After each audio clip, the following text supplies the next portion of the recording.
Comic.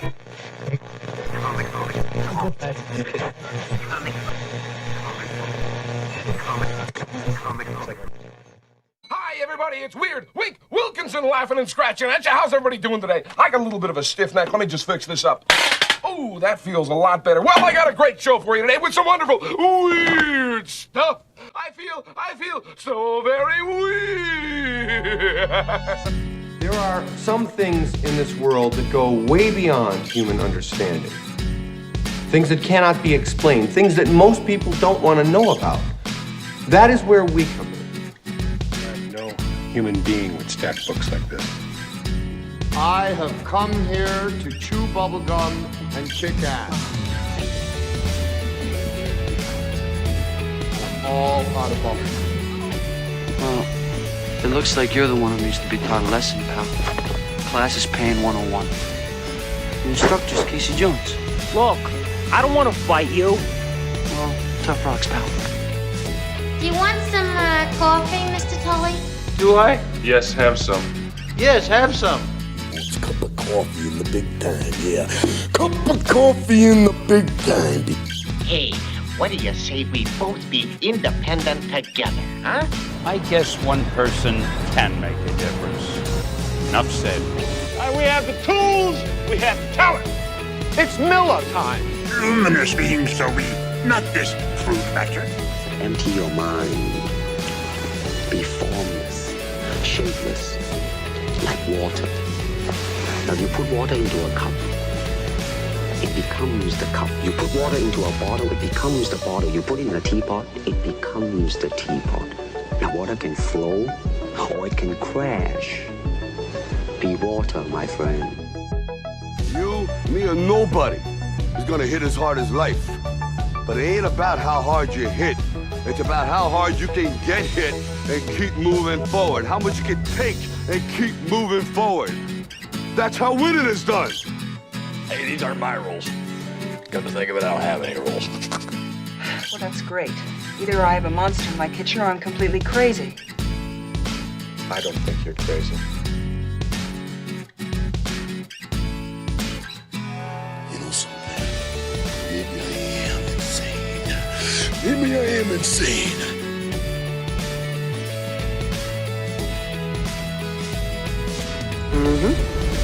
Pizza dude's got 30 seconds. Rise to the top, oh yeah. That's the nicest thing a dog can say about anybody. Human sacrifice, dogs and cats living together, mass hysteria. Enough, I get the point. You know what you need? You need a Brazilian plastic surgeon. I've got one that can see. Sometimes happens, someone has to deal with it, and who are you gonna call? It's showtime.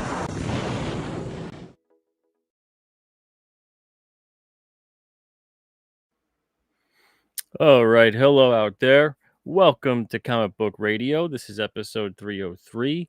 I'm your host, Peter Zimetti, and tonight my guest is Madison Hawthorne.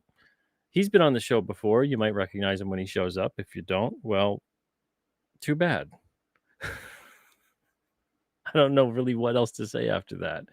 If you do want to catch more episodes of Madison on the show, you could do that after this one, because this should be a fun conversation at the very least, maybe interesting if we're lucky. But tonight, he had reached out to me about wanting to discuss fishing. Fishing is a big hobby of his, apparently. It's not a hobby of mine, but I'm curious as to why it's such a big hobby of his and why he does it. And he also wanted to speak about artificial intelligence. Wanted to talk a bit about that, artificial intelligence in comics. So I was like, fishing, artificial. You know, I would have put artificial intelligence, but then no one could possibly find this if they were to look that up. So instead, we're fishing for artificial intelligence tonight. These are the jokes. You should know this by now. We have 303 episodes. Now, before I bring Madison on, let me say hello to you guys in the chat. We got a Darker Half here. What's up, Darker Half? Says he's working today.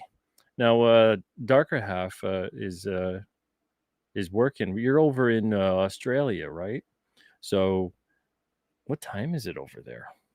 is it like 10 or 11 a.m., something like that, tomorrow? It's September 18th here, 9:11 p.m. Eastern time. Randy Scribner, what's up, Randy? Good to see you. We got Bronze Age Caveman here too. What's up, Bronze Age Caveman? Comics for Life is here as well. How's it going? And Randy says, Restream will let you do your opening. That's cool. Yeah, and I'm on the free version of this. I'm not paying for Restream. I left StreamYard, I don't know what it is now, month or so ago, something like that. And they wanted to double my price because they're raising their prices. And free StreamYard, that version, they won't let you do a video intro like that, but Restream will, among other things, on the free version that StreamYard won't let me do.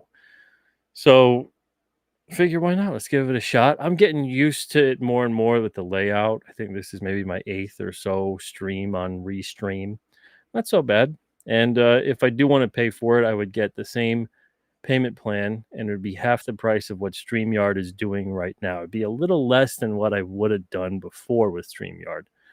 I don't know if I'm going to go with the pay version, though. I think I might stick with the free one. I don't care about the Restream thing up top. Give them a shout out. Why not? We got Ben here. What's up, Ben? Good to see you. Let's see. Chris Six String is here too. How's it going? Philbo Baggins is in the chat. How's it going, Philbo Baggins? Darker Half says 11 a.m. September 19th over in Australia. Coming to us from the future. Cole King says, hey, brother, great to see you. What's up, Cole? Good to see you as well. All right, so without further ado, let's bring him on, the guest of the hour here, Mr. Madison Hawthorne. What's up, Madison? Hey, how's it going, Pete? It's going good. How are you? I'm doing good, man. I can't complain. All right.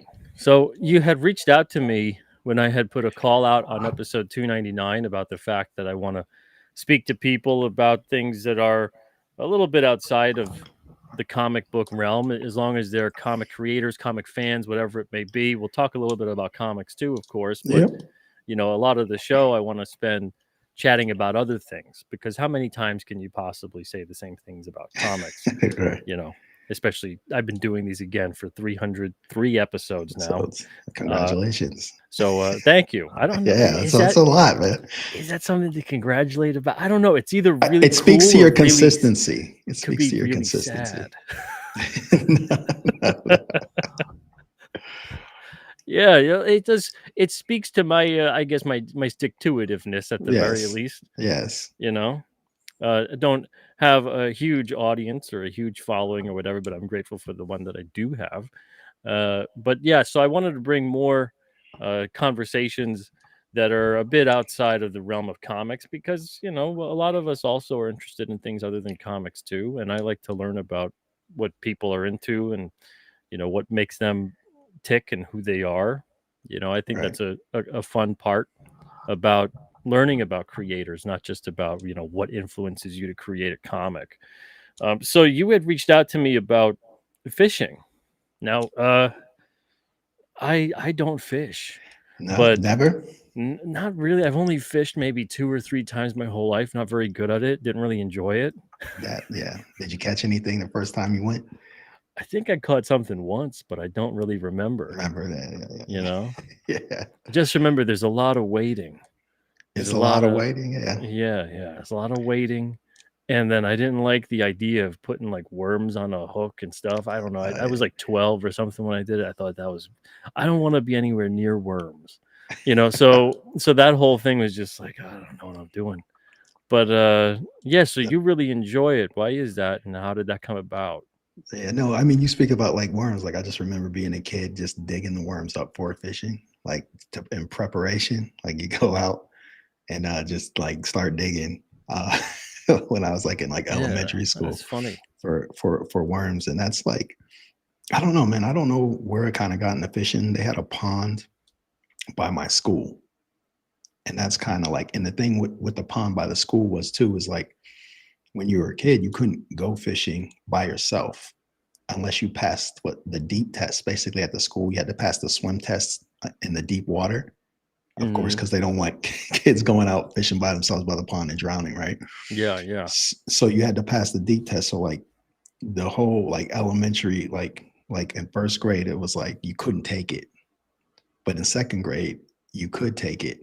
So like the whole first grade, all I could think about was like, I gotta pass this deep test next year so I can go fishing by myself, and I don't have to wait like for the adults, because then I only go once or twice a Well, year. so you that's interesting. I don't think my school had anything to do with fishing. Um, there was like, what was it, like a fishing club or something like that, or? No. So I guess I get a get a little further into it. Actually, I went to a boarding school, so it was like a campus, and they would have they had some ponds around the campus. Oh, okay. So, but you had to basically have a chaperone anytime you went fishing if you were young, because obviously they don't want to have drownings on their hands. Not that the ponds really got that deep, but I mean, when you're only 3 foot tall. Yeah, you know what I mean? It could be dangerous. So I remember like I remember just like, and the thing is too, is I could have passed the deep test in the first grade, but they did, like I said, you couldn't take the test because I already knew how to swim. So I knew, it was like, as soon as second grade, I got to pass this test. And I don't know, man, I just always like fishing, man. I think it's a mix. It's like you said, for a lot of people it's boring, but it's like a mix of like patience, and then also it's like the anticipation, right? Fishing's all about the anticipation. It's really not even about catching the fish, right? Like it's a great feeling when you catch the fish, but it's like that waiting for that moment to catch the fish. Like if I had to tie it, like it's almost like the idea phase of your comic book, right? It's great putting together the idea, and you're like all excited. You're seeing the designs and things come back, and you're seeing pages and things come back, right? Like that's the anticipation part. And then like when you catch the fish and you put it back, and then like prepping with the lures and things, that's like if you're like building or marketing your book, right? It's not quite as fun, but that moment where before anything lands or before you catch anything, it's that anticipation, and it's also like relaxing, man. If you just like, for me, I kind of like forget about everything. Like when I'm out fishing, like that's all I'm worried about. That's what I've heard about it, is the quiet and stuff, and people get kind of almost meditative with it. Yeah, it's like, because you're just like, it's like I feel like people aren't outside enough anymore, but you're outside, you know what I mean? It's like, oh, there's like animals and bugs and things like in the world still, right? It's like you're out there, and it's just like, just kind of in your thoughts, you know what I mean? You're casting out. Like I don't do, like, I guess I see what you're saying, because like I don't do a lot of sit and wait fishing, because like that to me is kind of boring. Like there's a lot of people who are like catfishermen, and they'll come out. Usually they fish at night because that's the best time to catfish.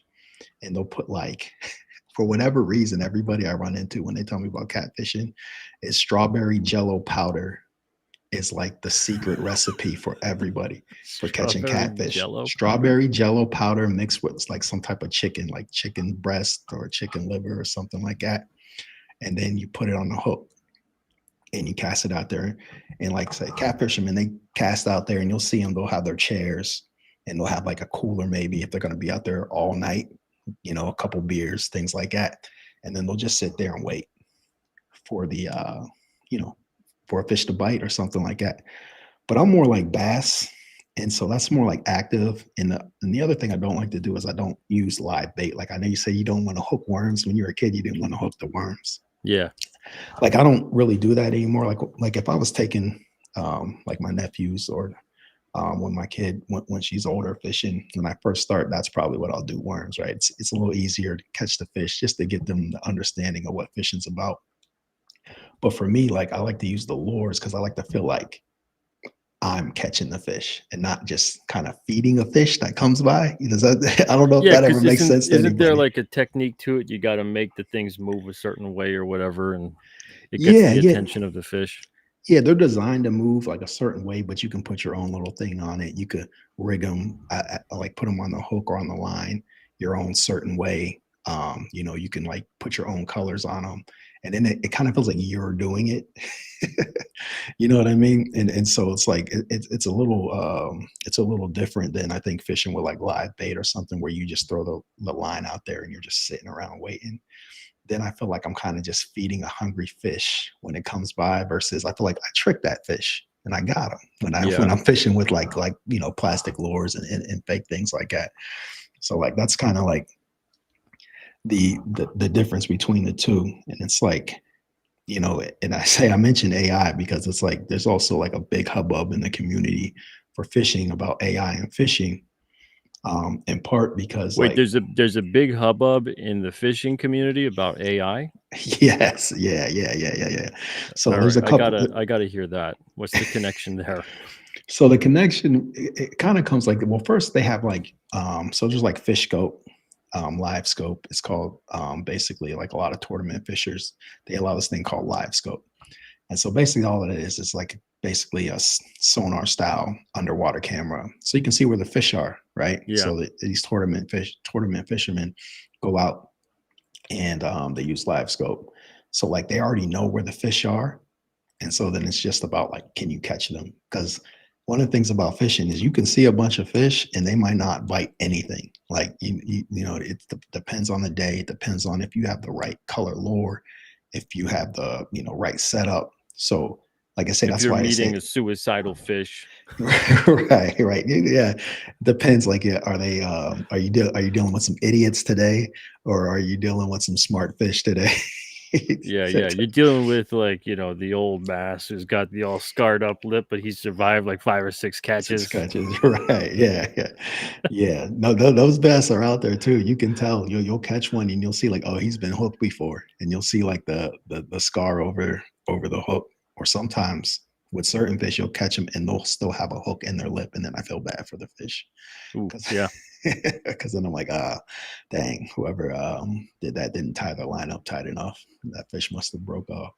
So But people like, are using AI to fish to cheat at the tournament, or how, is that even no, allowed? they're not using it to cheat. But I think what it is I think people are scared they're going to take kind of the interaction in the live aspect of like tournament fishing, where like, you know, you catch a fish, you got to keep your top 5 as long as they're within the weight limit. You know, you go up, you weigh them, and then, you know, they add your pound total together for all your fish and you put them on the leaderboard. But now, like I don't know if you've seen these apps that are out there now, like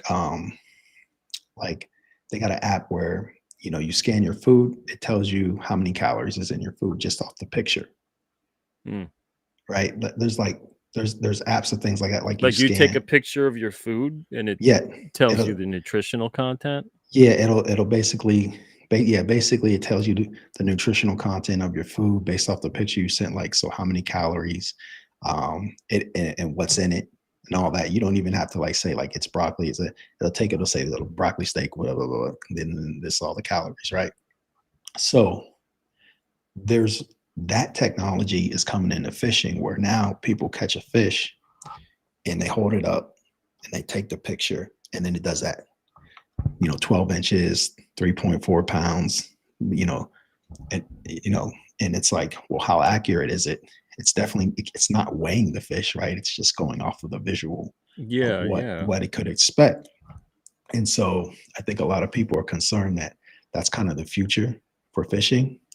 And so it's like there's 2 camps where there's one camp that's like, that's good for the fish, right? Because, you know, they've done a lot of studies is after all these fish are caught in these tournaments, like these trophy sized bass, you know, a lot of them, they don't live after all of the stress, right? Because they're thrown in a well in a boat, then they're hauled all the way back to the weigh-in. And, you know, you got to wait for the weigh-ins and all of that. And then after everything's all said and done, they release the fish back into the lake or the river or whatever. And so it's like, what's the help? They don't have like a pool, like a kiddie pool they could throw the bass in. It seems unbelievably stupid to assume that the bass would survive just flopping around, suffocating in the air. Well, no, they're always in water. Back in the water after. They're always in water. but they're all, Okay. they use bags though. Like they use like these bags that are full of water for each individual fisher to keep the fish separate, and then they put them All right. all in like a Like when large you get a thing, carnival goldfish. basically, but more heavy duty and high tech. But yeah, just Wow. about, and you can't see through it. But So it's yeah, like you're putting a bass in like a hefty bag. yeah, yeah, yeah. At most tournaments, that's how it's done. I'm Human sure there's beings some are tournament. weird, Madison. We're weird. We're weird. Well, every now every now and then, that's how I feel too, though, when I go fishing, because I'm like, there's a part of me that's like, I really enjoy this, but it's also like, because I'm not keeping the fish. Like I'm not going to eat them. You catch and I release. catch Is and that what you do? release, and then it's like, well, I'm kind of just like hooking these fish and throwing them back for my own thrill and enjoyment. Sometimes I think about that. You know what I mean? Because it's like, Yeah. you know what I mean? But yeah, we're definitely humans were interested, man. And it's like, yeah, that's like, so there's like a fish mortality on the tournament. So it's like doing something where you can take the picture and get the size and the weight, and get the basically like the way they envision it for the tournament is like, the whoever the tournament is, like Bassmaster or it's like Major League Fishing, whatever, they'll have their app that's like certified so that people can't cheat, take pictures of the fish and things, other fish and stuff like that.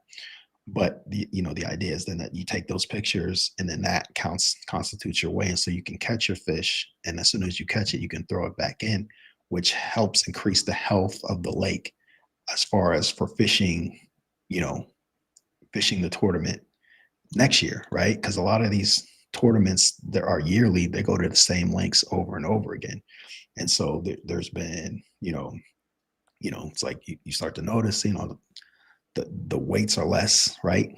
The winners winning with less and less weight each year, and then a lot of times they'll take a break from that lake when they see that happening, so that the fish population can kind of recover.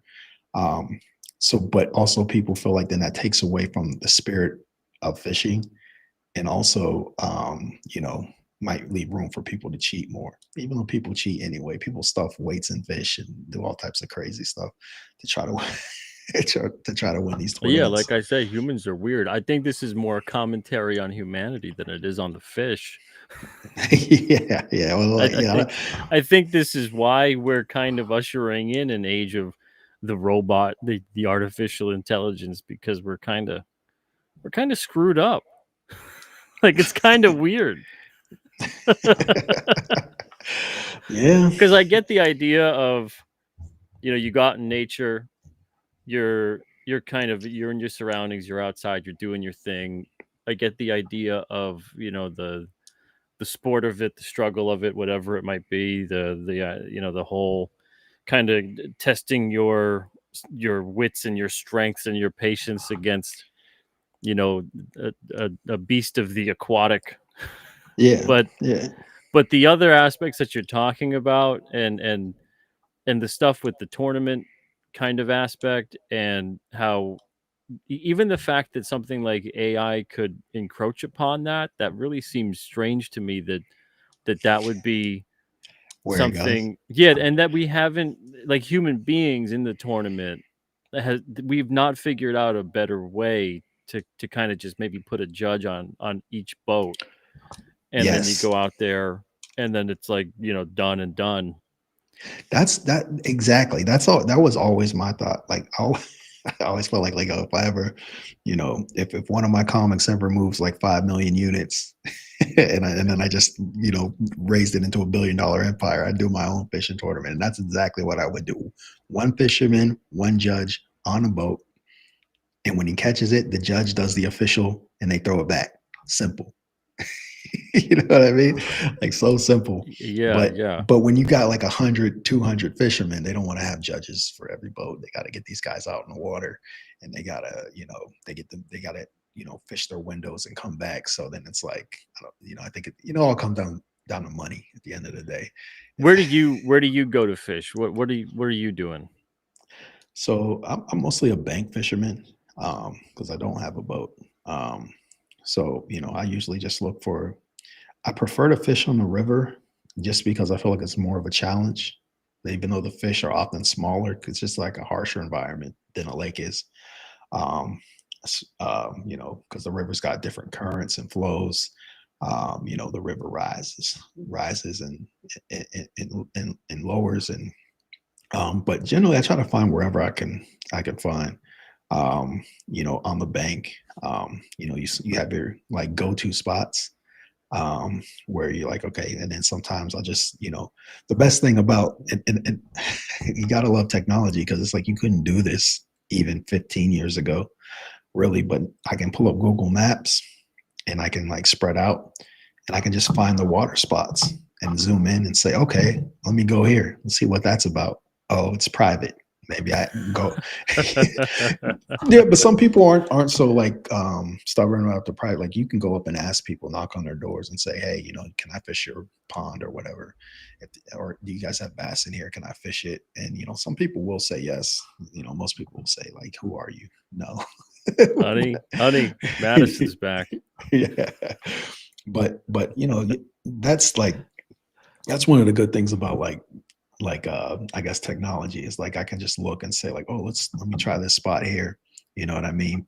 Hit the button and have the GPS just take me to that spot and then, you know, go fishing and try it out.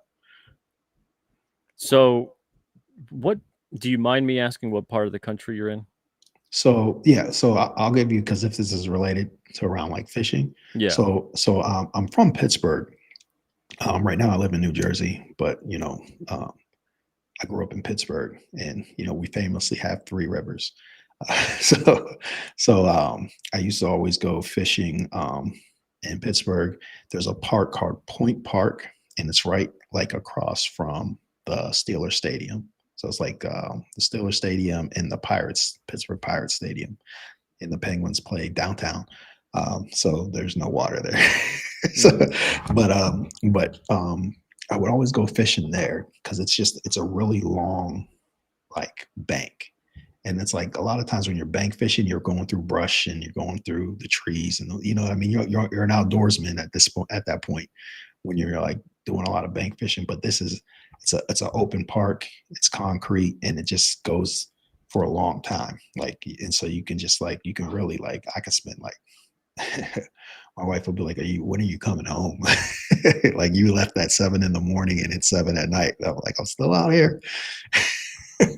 So it's like, but I would always go fishing there because it's just like nice. It's a nice, easy fishing spot. You know, and it's, you know, you can catch fish there. So like a lot of places too, when you're fishing, is like, there's like public parks, and they'll have their ponds and lakes, but there's so many people fishing there. It creates what they call a high pressure lake.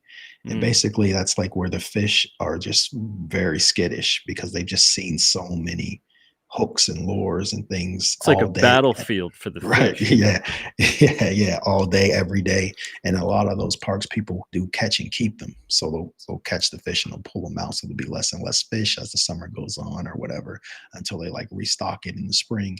So some of those places, like I think a lot of times when people take people fishing for the first time, they take them to a place like that, and then people hate fishing because you're not gonna, your odds of catching something there when there's already 100 hooks in the water and you're coming from behind another 100 hooks that were there just earlier that day, you know, you're just, you know, your odds of just catching something is really low. Yeah, you're more like where you do catch and release, you're more like an alien abduction fisherman. Yeah, that's what the aliens are probably doing to us, right? It's just sport. Yeah, Like, who's gonna fall giving for them this bright light? Who's gonna walk towards you're this? giving them a story to tell to the rest of the fish. Right. They're like, you won't believe it. One of these guys, he's just ugly as all hell, just pulled me up out of the water. I don't know what the heck is it, you know. And I'm not saying you're an ugly dude. I'm just saying they probably think we're That's ugly, what they think. Yeah, you they're know. like, what? And then you know they get traumatized and you throw them back and they're like, I don't know what that was about, man. Right. And you can catch the other ones because nobody believes them. And so, do you eat fish?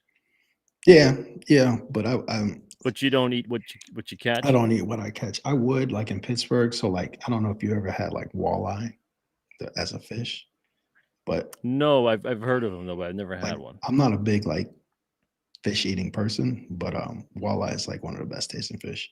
And there's a lot of walleye in the river. But in Pittsburgh, they have a warning that you shouldn't eat like more than 8 ounces a month from that river because of the pollution and the contamination. Yeah, I was gonna say, So yeah, that's there's a lot of contaminated rivers, especially in America. Yeah. And Yes. aside from the chemical content that'll be in the fish, whether it's lead, mercury, whatever, the fish eat weird things too. Like I know people who've gone fishing and they find that, you know, when they gut the fish, there's like weird, they're eating plastic and they're eating all kinds of weird crap. Yeah. Yeah. Which can't possibly be good if you were then to consume that fish. Right, because then it's just going right into you. So like I see warnings like that, and I just figured it's best not to eat any of the fish, right? If you're gonna put a limit like 8 ounces a month, like it probably just means you shouldn't be eating the fish out of that river. Like if I was in a more rural area, then maybe, you know, Yeah. I'd do like a catch and keep. Just a little bit of the poisonous fish. You're right. Right. Just a little bit of poison. You'll be all right. Your mouth Build might up go an numb. immunity to it. You know, you might grow an extra limb or an eye or whatever, but hey, you know, it takes a lot to become a superhero. Yeah, because like, and even like sometimes like I'll fish with gloves a lot of times too, especially like if I'm like the river's kind of polluted. Like, because even like out in Pittsburgh, if I throw white lures, like by the end of the day, that white lure has turned red, like a copper red. Wow. From the water, even though the water looks clear, right? Yeah. But when you pull it up, you see all my white lures just turn like a copper red in that water around the city. And people swim in that water. I see it. Yeah, that's something. Whenever I hear about people they swim in like a pond or they swim in a lake or whatever, I'm always like, really? That doesn't sound like a fun time to me. And you know, I'm not necessarily like a germaphobe. I'm more just like if I want to go in water, I know where pools are. I have a shower and a bath. Right.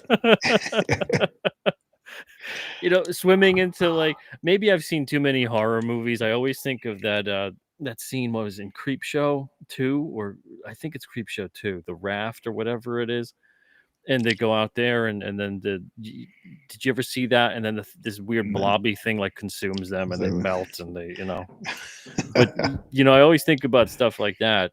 But it just doesn't seem like a really smart move, especially if you're swimming in water that's pretty still, especially if it's a pond.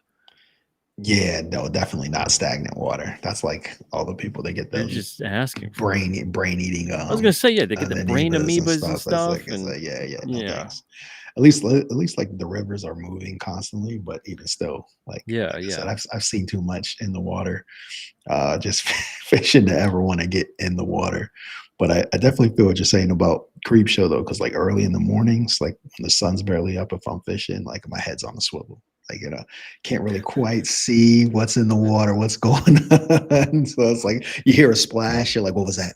What was the weirdest experience you had when fishing? Weirdest or scariest? I would say, well, if you've had any. The weirdest thing was I was fishing and I caught a snag. Yeah. My line like snagged in the water. So, you know, I'm working the snag, like trying to get it up. Boom, I get it up. I reel it in. Clump of human hair. And I'm like, did I just snag a body at the bottom of the river? Maybe. I was like, yeah, I'm gonna move. I'm gonna go cast somewhere else. But that's probably like the weirdest thing. It was just like this clump of curly hair. And it wasn't like fake hair. It was definitely like real hair, especially as someone whose grandparents own a funeral home. I know what the real stuff and the fake stuff looks like. But that was probably about maybe the weirdest thing. Definitely, it's always, like I said, when it's like not a lot of light out, like when I go early in the mornings, if there's like splashes, things like that, it's like, what was that? I did. I mean, I guess the scariest thing was when I was at the park, there was an altercation about 100 feet down from me, and one guy pulled out a knife on another guy, and they're running towards me, but I'm just fishing, like I'm not even paying attention, like I'm zoned. And my wife's like, "Hey, get out the way," because she's like watching me further down, and I'm like, "What?" And I look over, and there's this dude running towards me with a knife, chasing another guy, and I'm like, "Oh crap!" So I just like try to pretend like I'm minding my business, like I don't want to make eye contact. Could you make out the gist of the argument or whatever? No, I think what happened was because the guy with the knife was fishing. Like I had seen him fishing earlier, but he was like a homeless kind of out, down and out type of guy.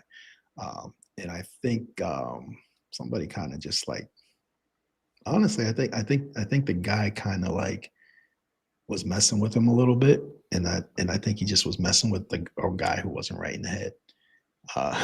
Yeah, you never mess with someone when you're out in the middle of nowhere that you don't know.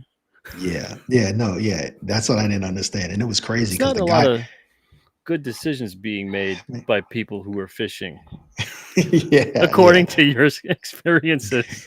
no, well, the guy that was fishing, the guy that bothered the guy was the fishing guy was the guy that was like kind of like down and out, and the other guy was just at the park, and he actually caught the guy.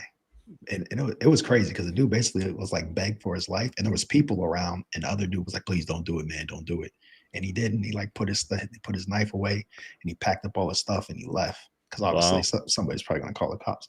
But I was like, well, I almost might have just seen somebody get killed or shoot him. If he was coming for me, he would have got me because I wasn't even paying attention. I was just like zoned out, and he's like running right towards me. But anecdotal murder stories were the topic of last week's show, Madison. I did. I saw that. Guilty or not guilty?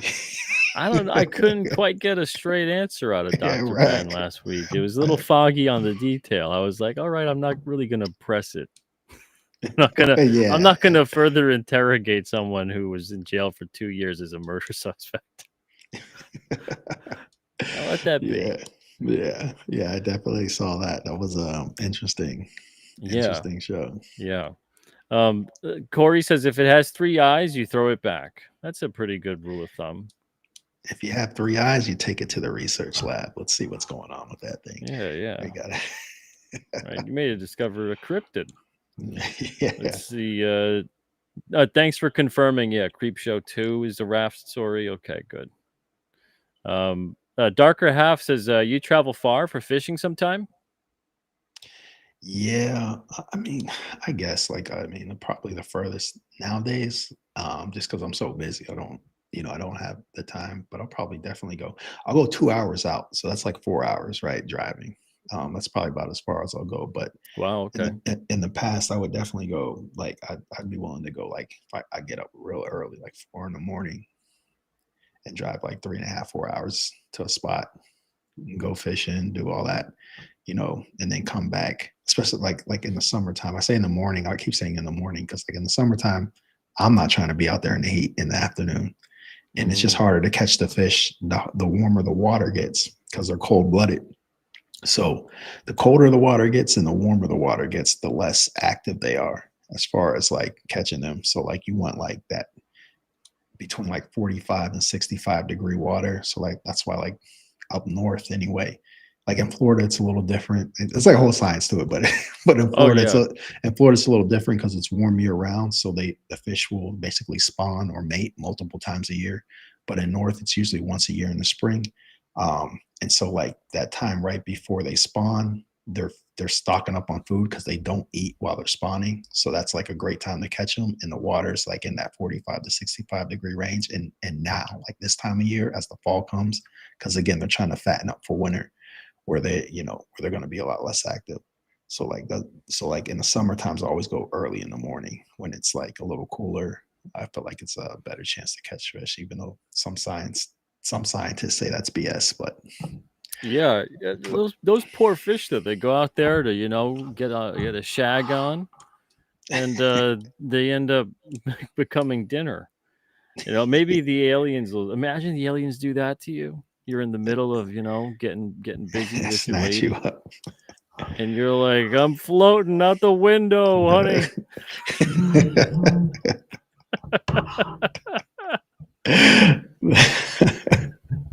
They're like, oh, this is the perfect time to get these people. You know, they never suspect it. They're in the middle of doing their spawning. Yeah, the human spawning year round. I wonder if there are, you know, I've read and listened to a lot of alien abduction stories, and I can't think of any that involve someone, you know, in the middle of getting busy, getting abducted. But I wonder, there's got to be at least one story. Somebody out there. There's got to be at least one. But it's like, why would they just take the one, not both? Even just to lie about it, you know what? That would be a great lie. You know, to make yourself look great. Be like, I was doing like this amazing chick, and I got abducted by friggin' aliens. Yeah, somebody's got a story out there like that. They're gonna see this, and then they're gonna reach out to you to come on and tell their abduction story. Yeah, I'd like to listen to that. If anyone in the chat has been abducted by aliens, you know, mid, you know, you're getting your freak on, come on the show. Let me know. Reach out. Spicer McLeroy, you couldn't have gifted 10 memberships at a better time. Thank you, Spicer, and congrats to everybody in the chat. The 10 people that did receive a membership from Spicer. It's a random thing, so congrats to you guys. Comics for Life says, do you come up with stories while fishing? Yeah, a lot. I come up with a lot of ideas while I'm fishing. I think my problem a lot of times too is too many ideas. So it's like, you know, you got to focus on, you know, for comics, you know, kind of like a bit of a one-man show. So, you know, you only have so much bandwidth. So, you know, dialing in on the ideas that are the most important and I guess that you feel the most passionate about. But yeah, all the time, like that's definitely a good place where I just could come up with ideas for stories and things like that, characters, all of that while I'm out fishing. Because like I said, it's just like clear mind when you're out there. Like I'm not really worried about, you know, much of anything. You know what I mean? It's definitely it's definitely a good way too to disconnect from the digital world. You know what I mean? Like Yeah. Like a lot of times it depends. Like if I'm going, if the bank, if my car's not too far from where I'm going to actually be like standing and fishing, I just leave my phone in the car. Like I'm not taking it with me or anything. Yeah. You know. I put my phone on airplane mode now a lot more often. That's the way to go. You know, I just leave it because between the nonstop weird robocallers, the telemarketer type callers, that's like the majority. Yeah, that's the majority of who calls me. You know, it's not like my mom or my family or friends or anything. It's usually just someone that's complete just bullshit. Calling me likely calling me again. Yeah. And it doesn't. I've got like 400 numbers blocked. It doesn't matter. So I just mostly you can't block them all. mode. But yeah, we have to. A lot of people, I think, it's become so bad they really have to unplug and get away from it because this is a tool like anything else, you know. Right. But I think for some people, it's become such a dominant factor in their life, and they're not using it for anything constructive. And they're just kind of sucked into it and absorbed into it. I think it's like, I mean, I hate to be like that. Like now, like it makes me feel old when I talk about like people used to be outside and they used to go play basketball. We're all getting older a lot faster. But it's like one of those things where it's like, yeah, like it's like sometimes it's just good to actually like talk to somebody that you don't really know that well in person, like just from being that you interact with, that you meet somewhere. You know what I mean? And just having that kind of conversation. It's because communication is just a lot different in person. Like, you know what I mean? There's a biological kind of thing to it where it's like when you're talking to somebody face to face, you know, you're going to talk a little different than you're going to talk to somebody over the phone or online, you know, or however it is. And it's just, I feel like it's just that like people only talk face to face to the people they already know now. Like nobody's meeting anybody new, like in person. Yeah. Isn't that the irony too? Like we grew up in the internet age of, don't talk to strangers on there, don't give them your personal information, don't even tell them your real name, and yet things have evolved to a point where now it's like the reverse. You meet somebody and it's treated like internet rules, but if you meet someone on the internet, oh yeah, no, hey, tell It's them your whole life my story. In story, fact, right? we've built a website where you can just use it as your personal public diary. Right. Here's a website where you can put What could go everything wrong? you've ever done for your family that we're gonna keep track of, and we're gonna have memories that we're gonna market to your kids when they're 20 that they Yeah. don't even remember because you posted it on there. You Right. know what I mean? It's like it's kind of it's kind of interesting, but it's like it's kind of like I guess that's like a bit of I guess a segue kind of into kind of how AI is now, where it's like it's like calculators, right? Like when I'm sure when me and you were in school, right? Calculators were part of it. Like once you got to like middle school, right? Like calculators were, yeah. but like I think in like the 60s and 70s, there was this huge like educational hubbub about calculators in classrooms and saying like people aren't going to know how to do math if they're just using calculators and all that thing. But kind of what happened was it wasn't that people didn't know how to do math anymore. Once calculators got introduced, it was the math got harder, right? There wasn't algebra 2 in the 60s. You know what I mean? Like they didn't do calculus. Those weren't classes then. So when the calculator gets introduced, then the math just got harder. I can't say yes or no, so I'm just going to believe you on that one. I'm sure those classes were offered, but I don't think they were standard. This is a conversation that I was actually having with some professors at a university. Well, yeah, if that's correct, it's kind of like a homeostatic risk, where in sports, let's say, that's the easiest thing I can come up with. In sports, we have all this protection now, all this equipment that will protect you from injury, concussion, etc. Yet there's more injury and concussion than there was during time periods when we didn't have that to protect. And it's because people just kind of go, oh yeah, false sense of security. And then they come in and then they play more aggressive than they would have before. Whereas, like I grew up playing hockey. I love hockey.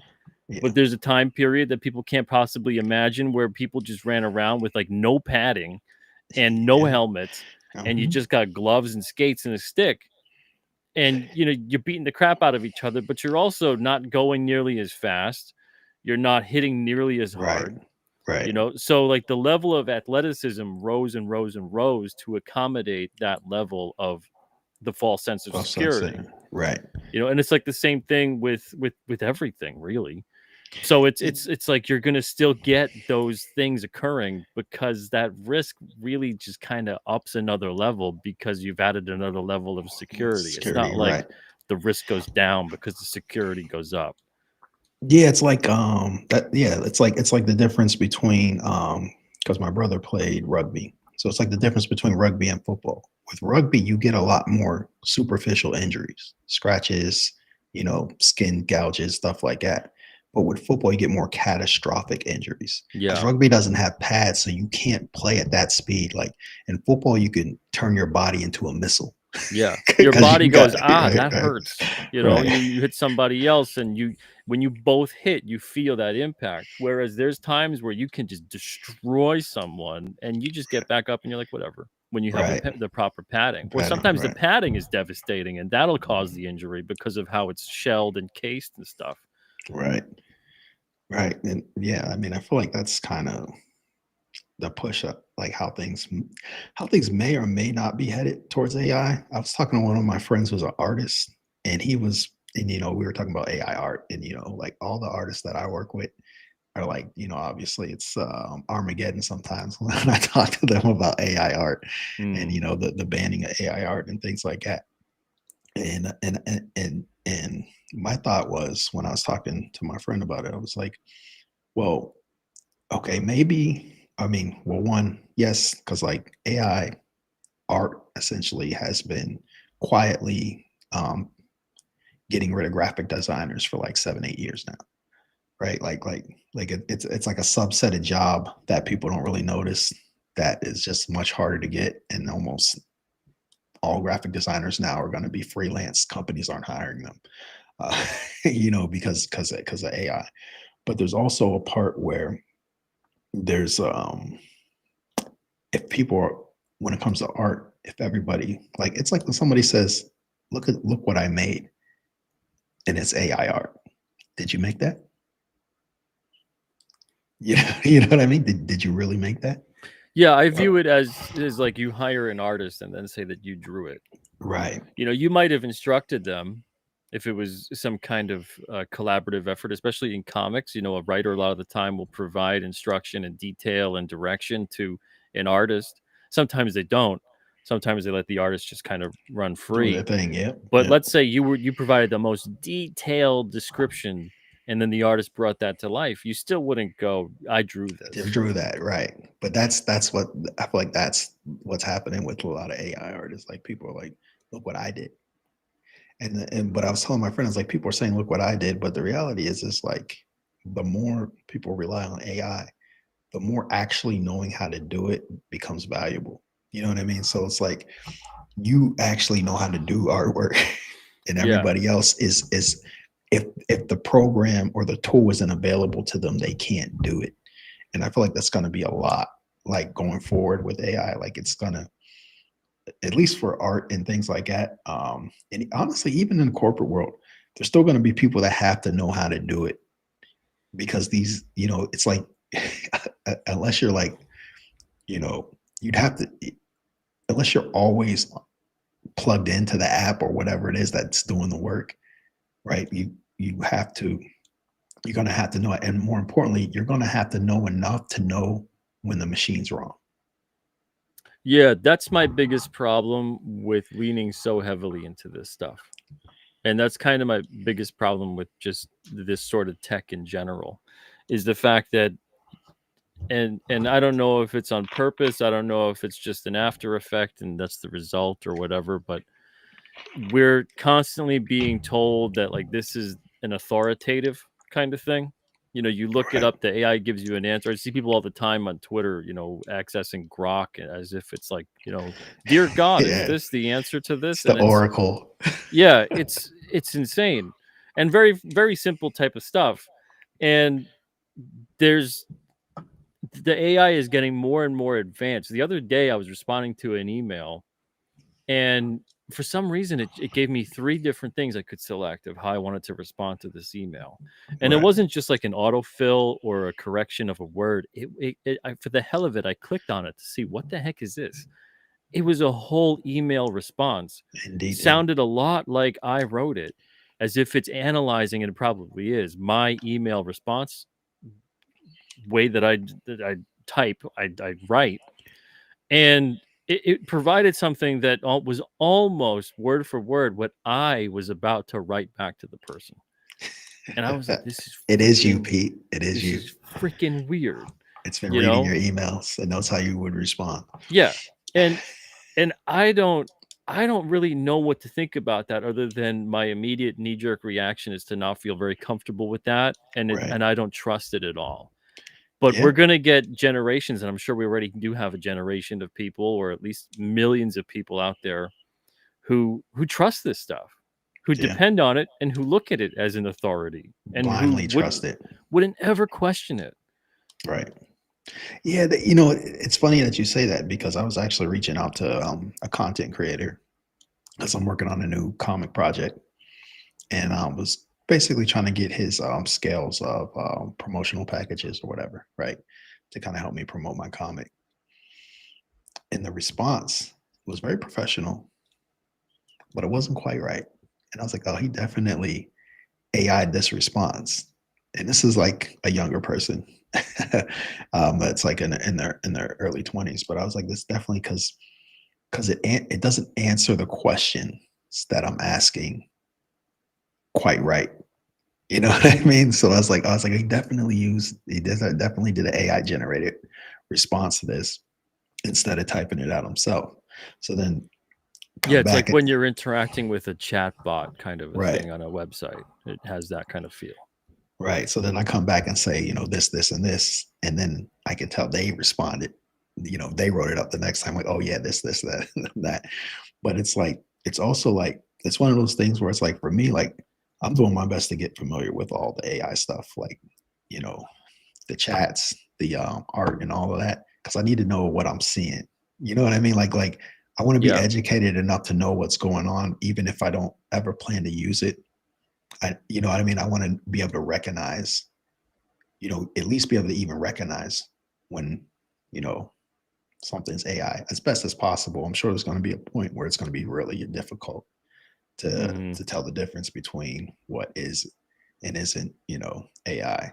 Yeah. As far as art goes right now, I think it's pretty clear. Like there's a lot of telltale signs. when you're It's looking at it. all I could think is it's going to have to be something akin to the level of you recording yourself doing something. And I mean, we're probably going to get to a point eventually where you can fake that. But if I was Oh, even yeah. a teacher, it would almost become mandatory to have the student write the paper in the room. Yeah. You know, Yeah. and I can't see a workaround around. I wouldn't be able, if I was a teacher right now, I would not be able to tell a kid, go home, make that research paper, a book report or whatever, and then bring it in, because they really could just go to whatever, AI chat bot and say, come Right. up with this thing, and they'll spit it out, print it out, and then it's done. And that's it's a weird thing. And I know this is on the smaller scale of stuff, but losing all the smaller details, I think, is how we lose the bigger picture. Yep. And there's so much behind it, because there's the just the skill of critical thinking, putting together your thoughts. It's not even just about composing sentence structure or spelling or grammar. It's about way more than that. It's about even just the tiniest, dumbest Detail. form of work ethic.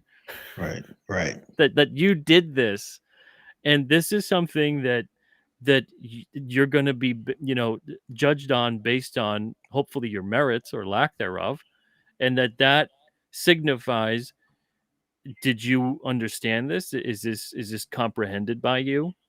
And then Right. can you kind of communicate that back to somebody else? And especially, like, the more and more that we move on with technology, the more and more we kind of really focus in on communication, and that becomes a real integral skill, whether it's written, verbal, whatever. And that's the part that, like you said, with, talking to a stranger and having a conversation and going Right. out there and getting outside of just the screen, or just communicating with, through the computer or the internet and typing. It's a very different thing than it is to actually speak words and then see an immediate reaction from a living, breathing individual. And then have to, go back and forth and negotiate that interaction. And that's the part that, that the AI is like, it's a little weird, creepy thing that's just a little inch here, a little inch there, just like with everything else. And then 10, 20 years from now, you're like, wow, if you told me 20 years ago we'd be at this point, everyone would have been up in arms about it. But because it was like inch by inch by inch by inch. Yeah, the slow creep, right? You Yeah, don't you don't notice the mold. The boiling frog, that kind of a thing. The frog in the boiling pot. Yeah, that's and it's like the more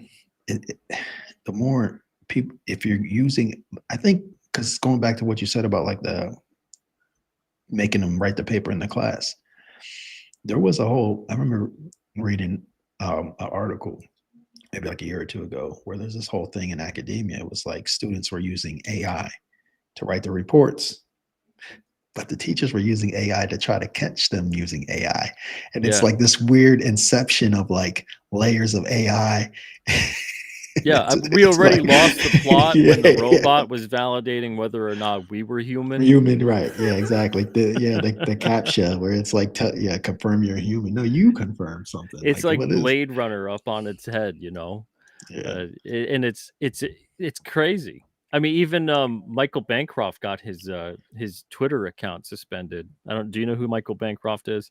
I seen him on the show couple of days ago. Yeah, a couple of weeks ago. I think like 2 weeks ago he was on the Yeah. show. Yeah, and he got his Twitter account suspended for the strangest reason possible. He didn't say anything controversial or do anything necessarily outlandish, other than be Australian.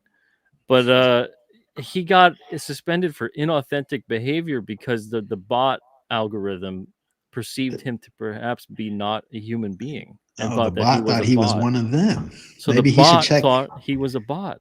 He's got to cut his face open to make sure he's still human. Who knows? And then- Maybe we're all robots, Pete.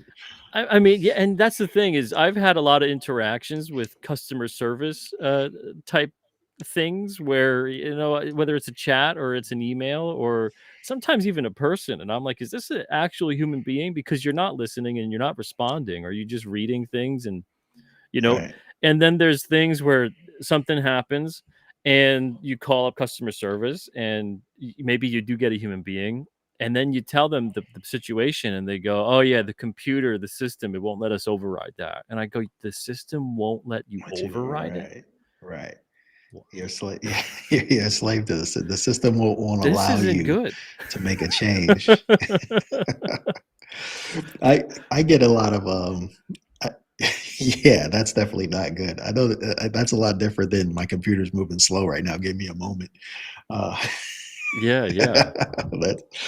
It's like I mean, I feel like And they'll even say to me, I had this interaction 2 weeks ago with a credit card company. They'll even say to me, they had specifically said, I understand that what happened is incorrect and shouldn't have happened. I can see it right here. There's an error, but the error was made by the system, and we can't override that.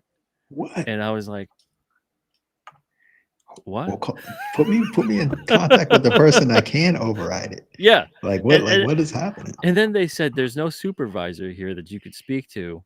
We'll have to put a ticket through to you and get you to speak to someone. You'll have to wait. I said, wait, you don't have any boss on hand right now that I could speak to about this? I was like, so you have a system that can't override this, and you don't have anyone on site that can handle this right now, and I can talk to them.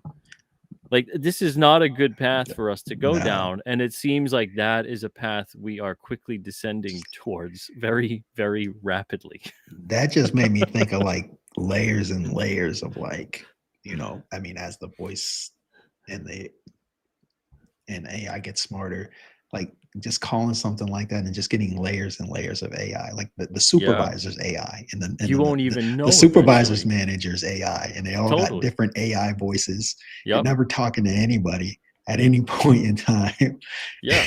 You can't and they'll probably be doing their best to fool you to make you think you are talking to a person instead of saying like, this is that you are not speaking to a person, you know, like some type of warning beforehand to let you know, like this is automated system, like they do sometimes, where it's like, you know, they let you know, you're working in the automated. Yeah. You know what Like, I mean? I'm eventually sure that'll go away. Yeah. Completely out the window. Mhm. Yeah. And it's going to be ushered in and applauded by both the government and the corporations that they keep saying we want bigger and bigger corporations. Like, they really want monopolies because they don't want small businesses. They don't want like 1,000 little people who can rise up and have their own competition and their own markets. They want to deal with, it's kind of like the Diamond comic system, which went so well. Who could have saw that coming? You know? Right. Yeah. One stop shop. Yeah. And no and competition. You trade the competition and you trade the distribution network and you trade everything that made the whole industry flourish, basically, because of convenience. And because of convenience, because it's just easier to order from one place. You know, so it was just easier to order from one place to the point that you created one point of failure. Right. Because that's all you wanted. And then it turned into bitching about the prices, bitching about the lack of good service, bitching about this, bitching about that. Oh, There's no comic shop's going competition. under. There's no competition. But why do you guys think that is? You created that. Yeah, you created the monster. This is what you wanted. I think we're headed down that way for a lot of things, where we're creating something that people think they want, but they don't see the end game. Yeah, and it's strange that that occurs because throughout history even there's tons of stories Doesn't matter. about all of that. Right? There's always these stories about this existential crisis that occurs to humanity. This is extinction level event that we Yes. brought about with our own hubris. Right. Falls of society. So it's the And history every books are littered society with that them. comes around is like, we won't do that though. That's right. Right. Part of it is I guess it's like the path of least resistance, right? And that's kind of what AI is too, where it's like, oh, it's just easier to have AI, right? It's easier to have AI do this and do all that for me. And then you get to the point where it's like you don't know how to do anything. Like, Yeah. like now you're helpless, right? You're almost like, you know what I mean? You're like basically a slave to the AI or the product because you can't help yourself now.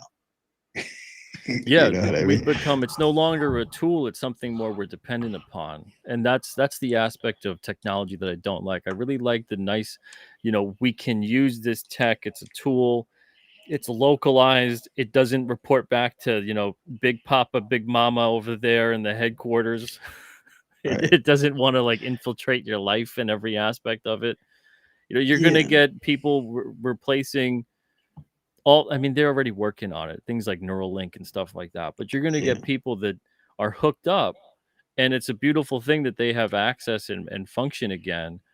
But that stuff reports data back to a Yeah. headquarters. It's not a localized thing. It's not like you just got a knee replacement. Yeah, You know, yeah, that's why I'm leery too. Like when I like some of the artists I talk to, and it's like, yeah, don't like like the one thing that I don't do too is like when my artists is I would never plug their stuff into AI because I know it's going back to somebody.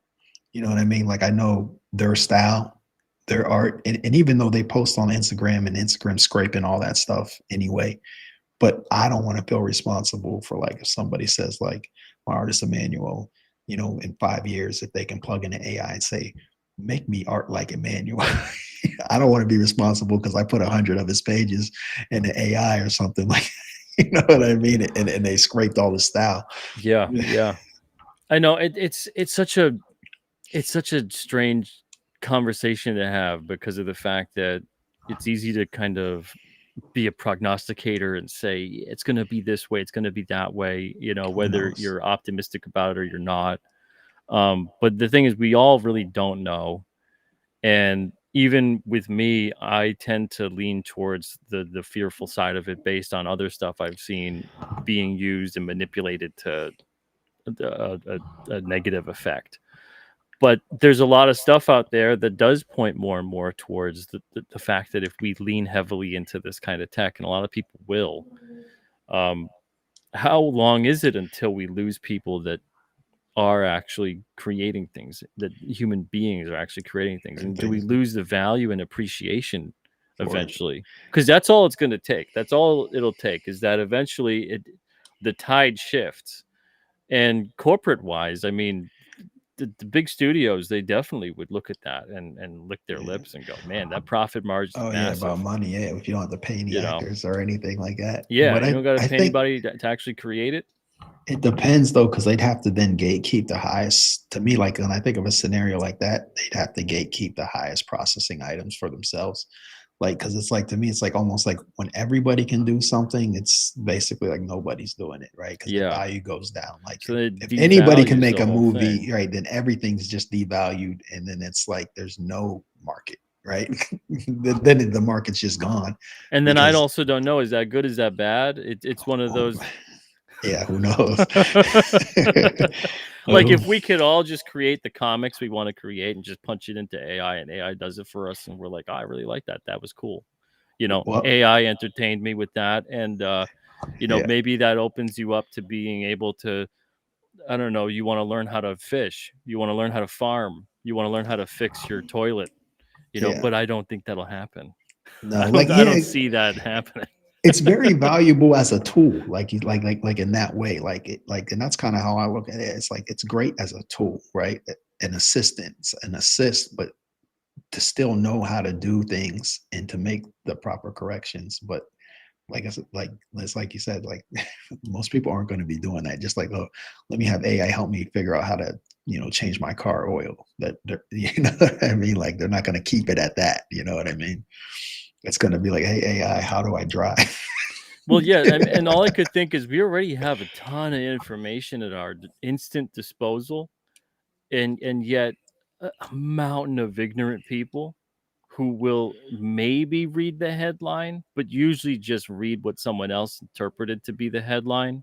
So we already have that. Like people can instantly fact check almost anything they want or learn about what they want. But Like they when don't. that all becomes kind of like a singularity of like, no, this is the definitive thing. Yeah. And that's what all the information has been pooled into based on what that AI network says is truth. Right. And then someone is vetting that. That's the thing, is that I'd almost trust AI more if it was completely sentient, Yeah. but someone's vetting it, Right. and saying that that is the thing we go with. And that's the part that's really worrisome, unfortunately, is the human aspect of their control with the AI. And just the human aspect of just who's programming and setting it up, right? It's there's the human aspect of that. Like it'll never be like, it'll always have those kind of fingers in of the person in control kind of thing. Like, Yeah. you know what I mean? Like I want my AI to lean this Yeah, way there's or always that going to way. be a human puppet master, Right. pulling the AI strings. I don't think it's ever going to, at least maybe not in our lifetime. I don't know. Maybe the AI will eventually decide to build itself. Once it starts replicating itself, forget it. We've lost. But, at that point in time, and it's crazy to talk about this stuff like it's a potential reality. Buddy. Because I was gonna say, like, we're at the age where we might see all this if we stay healthy and like you know what I mean? Like if the AI lets us, we might see it rise to power. Yeah. So it's just one of those things where it's so strange to dissect it and when people talk about like the comic art aspect, I don't really like that, and I don't want to buy a comic made with AI art. And Comics for Life had asked if someone had tried to submit art that seemed AI generated. I had two different submissions. One person submitted it letting me know it was AI, and then another person submitted it, didn't say it was AI, but it was very clearly AI, and it was bad anyway. But that was at the point where again, the AI is kind of like the tool phase right now of, well, how good are you at manipulating this tech? Right. Especially for comics. What's your intuition for the actual application? Yeah. Do you have a talent for the application itself, or are you just like, you know what I mean? Yeah. Exactly. Saying, yeah. But eventually it becomes easier and easier, just like all other kinds of technology, and then just about anybody could do it. So we're not necessarily at that point just yet in terms of the marketing and marketability of a comic being made. There's images all over the place, but even those, I wonder, how many of those images are actually like high res enough to produce. I don't know, but I don't look into that. But it's so there's a lot of different questions that kind of come up with how much AI is going to impact comics. I'm just always more concerned about the grander scale of things, and it's both like inevitable and impossible. It's just it's gonna happen. You can't stop it. And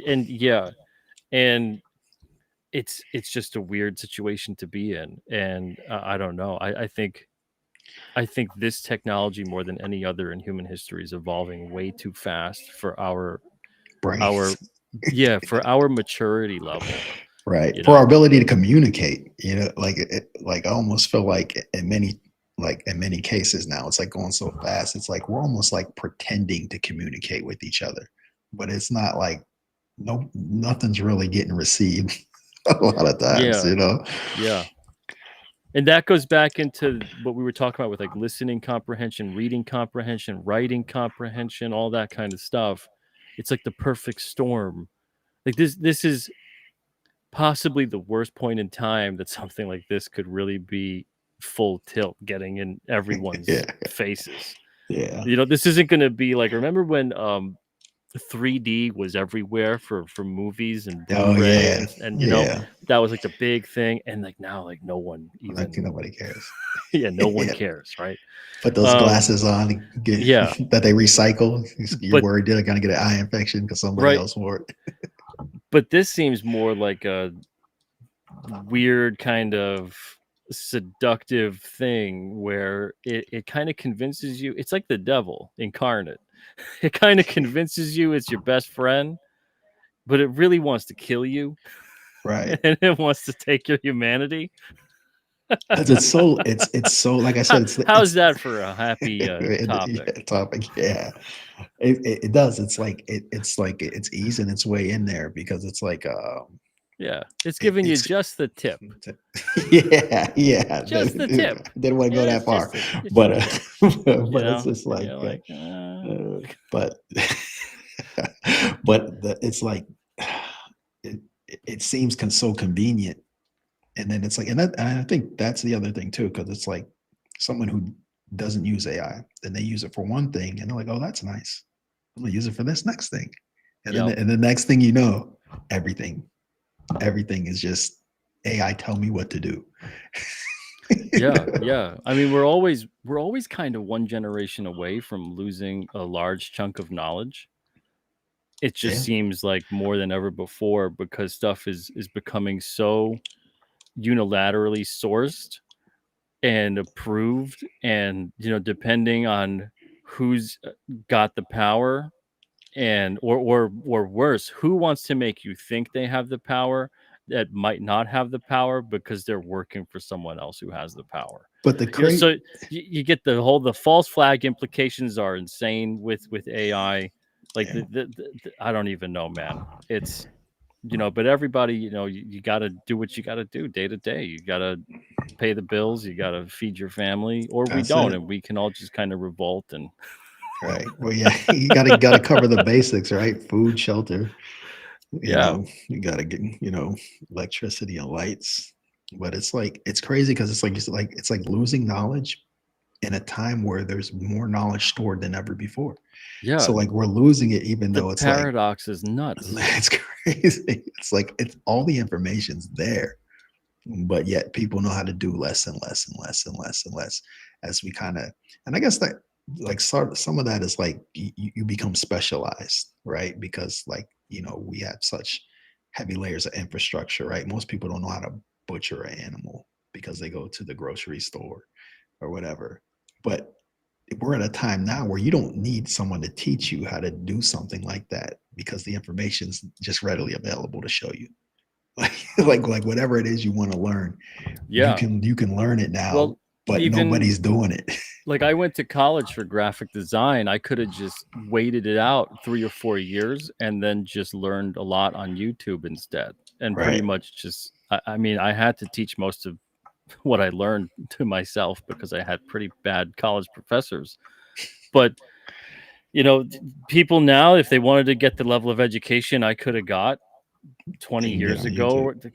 they could just go to YouTube and learn way more than what I learned in And those get the 4 years. information from great people, like people who are like Yeah. top tier too. Yeah. It's not like just like the guy, some guy that's just the degree they got.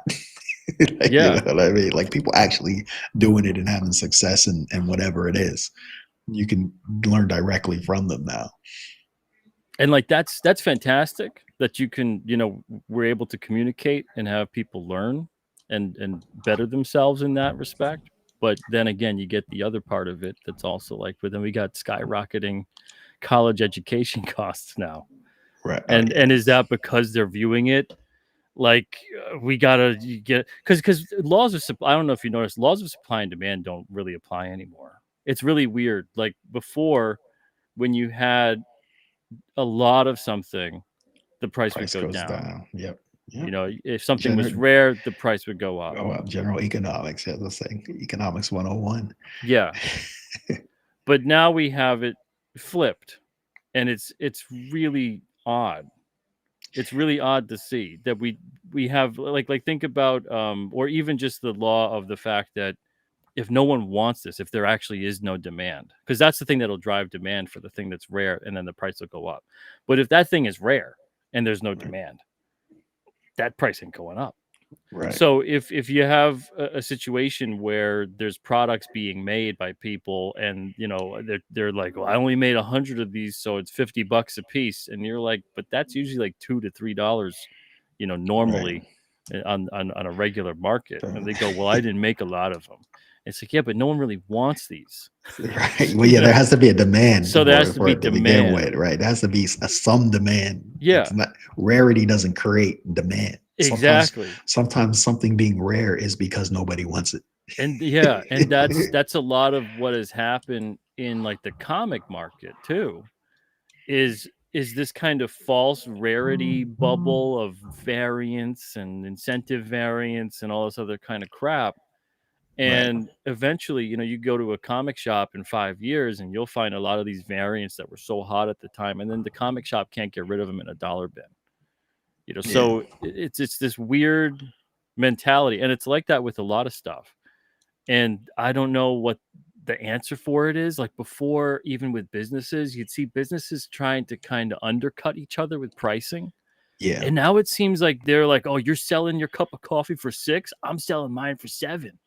Yeah, it's almost like collusion. It's almost like collusion in a way, where it's like, okay, we're gonna set the bottom price. And it's and we're all gonna set that price. Nobody's gonna go below this price. Yeah, what I mean? Yeah, like there's a price fixing going on. And it seems like the object, it's not about the value of it or your appreciation for it or whatever it is that's dictating the price and why you would pay that. It's turning into, it's a status symbol. It's like Starbucks. Everything is a Starbucks cup. You see someone with the Starbucks cup and they're walking around with it. Chances are that person probably thinks they're better than you. It's become like a status symbol of like, well, I got Starbucks. You got your gas station coffee or whatever coffee. And but it's like this status symbol of, well, I purchased this expensive thing. It means I can afford that. It means that I am this level of a person.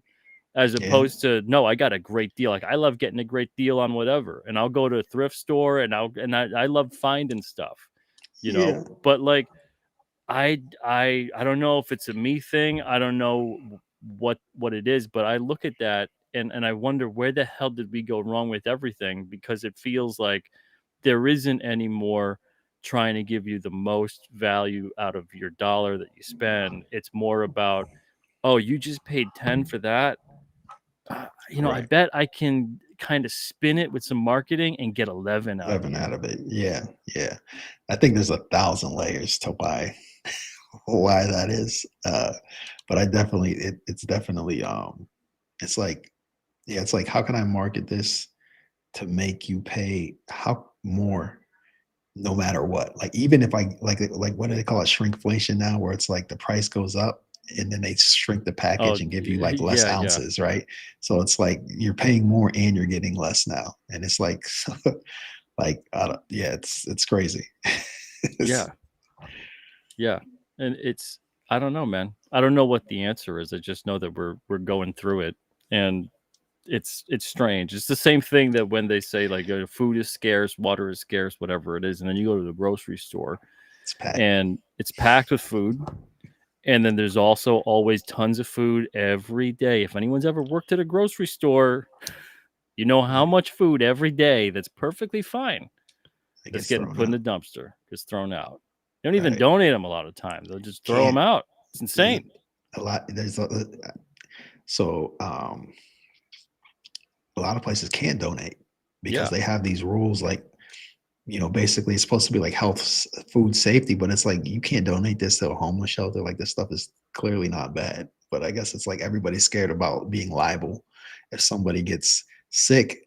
But it's like all this food could be going to food banks and homeless shelters. Like, it's not, but they can't do it like legally, because then they open themselves up to like liability if for some reason somebody gets sick or something. So then they just dump it. It's crazy. It is crazy. Yeah, it's a mad world, man. Yes. It's our world though. It is. It's the only one we got for now. It's the only one we got. Yeah. Yeah. But man, Madison, thank you so much for coming on tonight. This was a very interesting conversation. Oh, At yeah. least I thought it was. Oh yeah, it's a good conversation. Yeah, we covered a lot. Fishing, Yeah. how AI is encroaching into the fishing tournament space. Yeah. It can't be Stay stopped. tuned. Stay tuned. Oh man. Well, soon eventually the AI will use the fish against us. It'll be like, Right. hey, do you know, if you just use this tech, They'll catch us. they'll find a way. The AI will find a way to communicate with fish Right. and all other animals and everything else, and be like, yeah, maybe you take out those humans. We partner up. What do you say? There's a lot more of them than there are of us. Yeah. Find a way to start communicating with insects. We'll be screwed if they communicate with the insects. Oh, no. Forget it. I don't want to deal with one bug. Yeah. Hey, you never know. Well, we'll see. Until the day AI wipes us out, we'll just keep creating comics and we'll keep having these conversations. And maybe we'll be right, maybe we'll be wrong, but hopefully we'll just still be here. Yeah. All right, Madison. Before we go, anything you wanted to plug? Anywhere you want to direct anybody? Yeah, you guys can check out all my comics at goldentreepublishing.com. Right now we have the hard copy of Eta, a Samurai Tale, volume 1. It's 98 pages, black and white comic. I'm also working on a new project, so if you like manga, it's a manga inspired style comic. And you can check out my website. It's PULLUP God.com. That's going to be the name of the comic. And if you sign up for the email list, you'll get 10% off the first purchase of the volume. Once it does come out, it's still a long ways away. It's going to come out in 2027, but we get marketing started early. Wow. Okay. Yeah, man. Do you have anything currently available that you specifically want to plug in terms of a title? Yeah, I know you definitely. said Eta, but Yeah, so definitely Eta.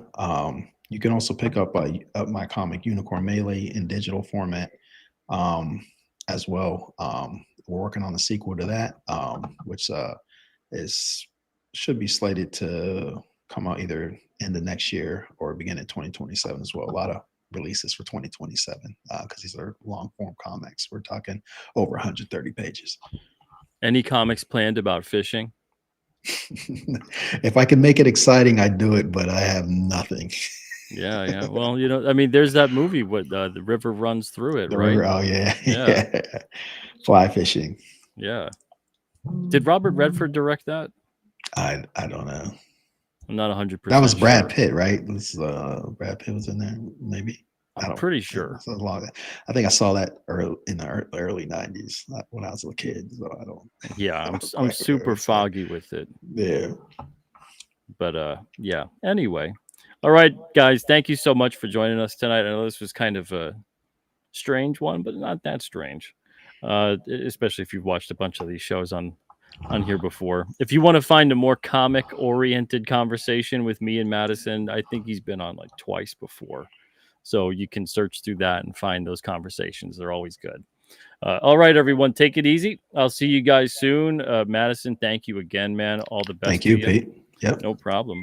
And everyone have a great night and an even better tomorrow. We'll see you soon. All the best. All right. Good night.